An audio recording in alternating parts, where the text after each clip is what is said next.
So during the month of October, we have had a number of people from our congregation who have been sharing some of their life experiences as a way of illustrating this year's stewardship theme, which is Love Wins. A theme that revolves around the conviction that when you look at your life, any of us here, that when you look at your life, it will not be hard for you to identify some of the broken pieces. And how for a lot of us here, it was God's love that gave us the healing and that gave us the hope that we were needing. On behalf of all of us, I want to say to Diana, where are you? Diana, thank you. Thank you for being one of those people. It is not an easy thing to do. This morning, I'm going to take a few moments to share a part of my story as well. But first, I think it's important for us to acknowledge that all of us have dealt with demons in one form or another, and because of that, it's important for us to take a good, clear look at this morning's scripture. Beginning with the fact that the man in this story is so incredibly lost that instead of living in a home, even a modest home or a simple home, he lives, did you catch it? In the tombs.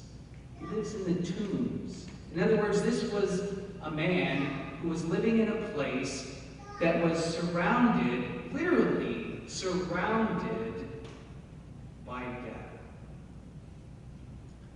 And because of the demons that haunted him, in order to make sure that he could not leave, his community had placed him in shackles and chains and had posted guards. And so when Jesus approaches, it's easy to understand his response.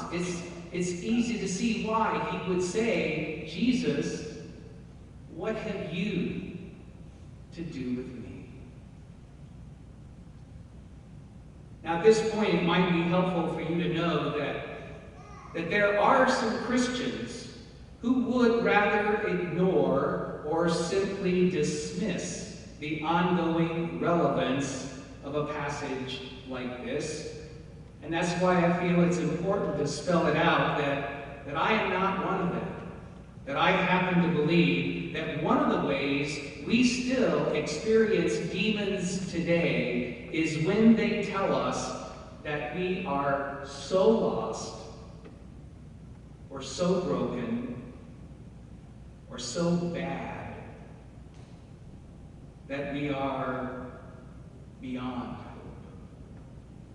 Or to put it another way, if you have ever found yourself at one of those places in life where you begin to think to yourself that I must be naive, I must be delusional to think that there is a God who actually cares, well then please know that is one of those moments when the forces of darkness are at their best. Because when you are vulnerable, that's when it's much easier to place distance between you and the light of God's love. But when you look at today's scripture, in spite of all the lies and all of the death and all of the hopelessness that had robbed this man of his life, really, when Jesus shows up amidst all those tombs, what the Bible makes clear is that there are no demons. There are no demons that can withstand the power of God's love.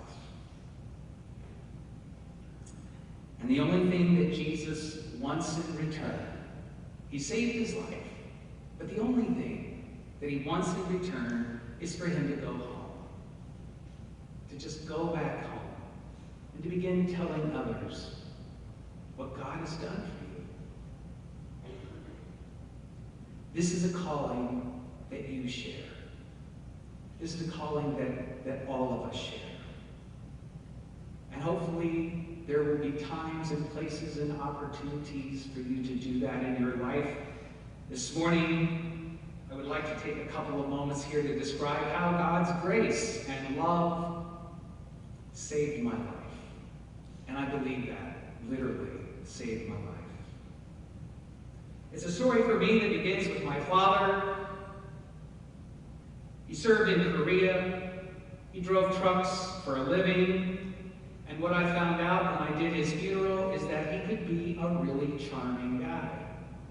He loved to go hunting and fishing, and I have a few memories of that. Every once in a while when I was really young, he would take me along.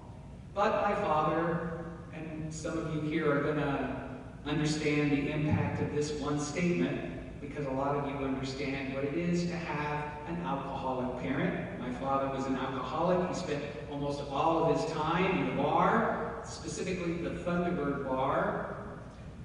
I don't remember, this was eerie, I didn't realize it until recently, I don't remember a single family meal where he was with us.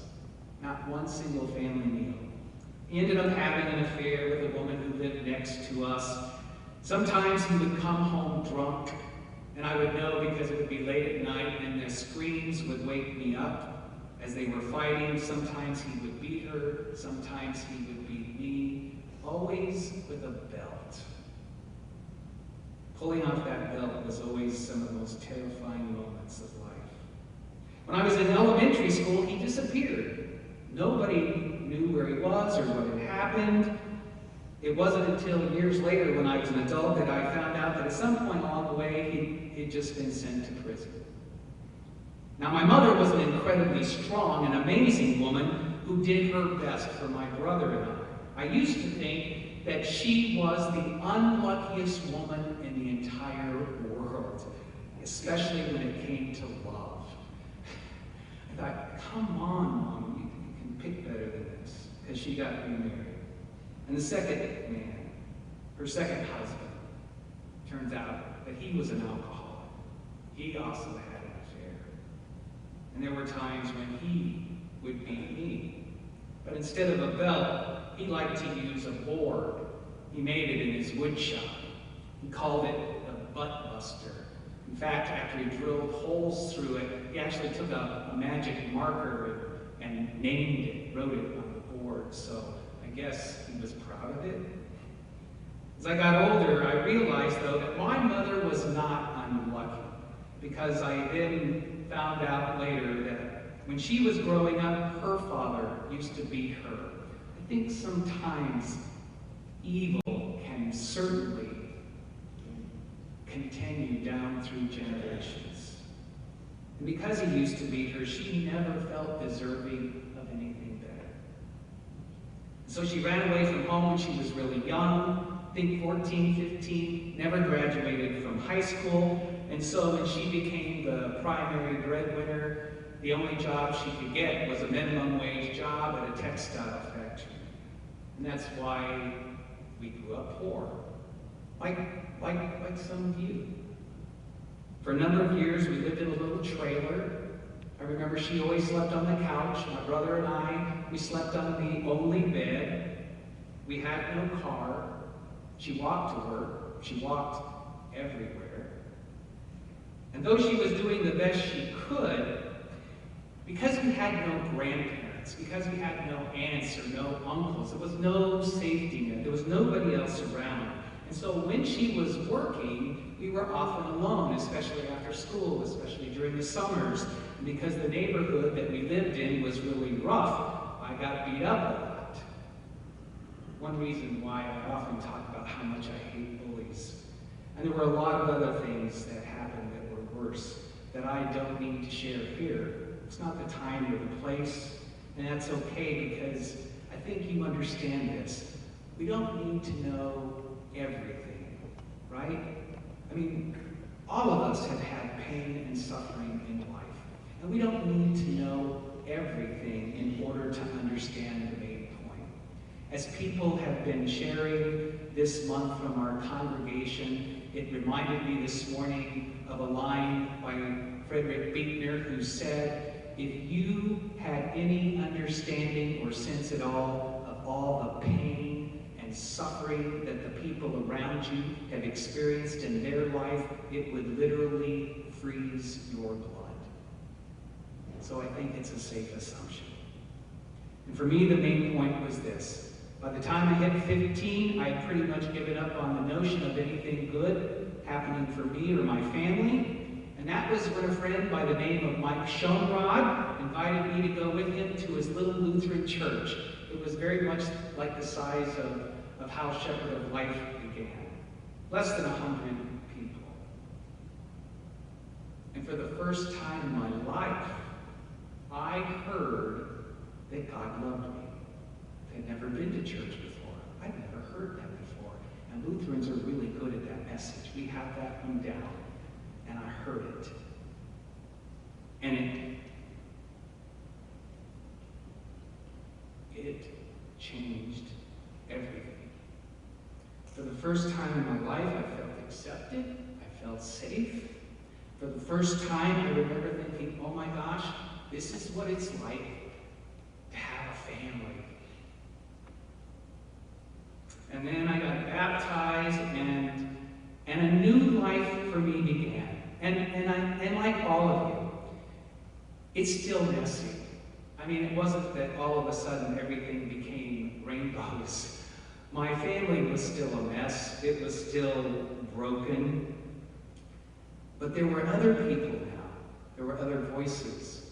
And they were telling me that I mattered. They were telling me that I was loved. This morning, and I hope throughout these last few weeks, you've had opportunities to think about your own life and some of the broken pieces and some of the rough times that you have gone through. Times maybe when you were surrounded by death. Times when maybe the evil and the darkness of this world had convinced you that maybe you are just too broken or too lost for God to really care about you. And our hope and our prayer throughout this time is pretty simple, and it's basically this. Our hope is that more and more of you will also be able to say, there's more to my story, though. You see, Jesus showed up. And that when Jesus showed up, it helped to free me from the shackles of all those lies. And that's what helped me to begin experiencing the healing power of his grace and love. So that's our hope, that's our prayer, that all of you can be able to say that and to share that as a part of your journey. But we realize that with the nature of life being what it is, that there might be some of you who have not yet experienced those kind of blessings.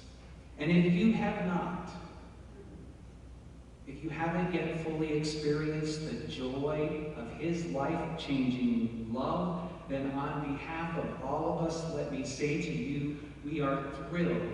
We are thrilled that you are here because you know what? This is one of those places where God does some of his best work. It's not the only place, but he does some really good work here. That's one of the reasons we're inviting you to join us this morning in supporting the work that we do together in the name of our Lord. And one of the ways that we do that each fall is by dedicating our pledges for the coming year. But just as important, what we seek, what we covet and want from you is to join your prayers to ours, asking God to continue blessing our efforts.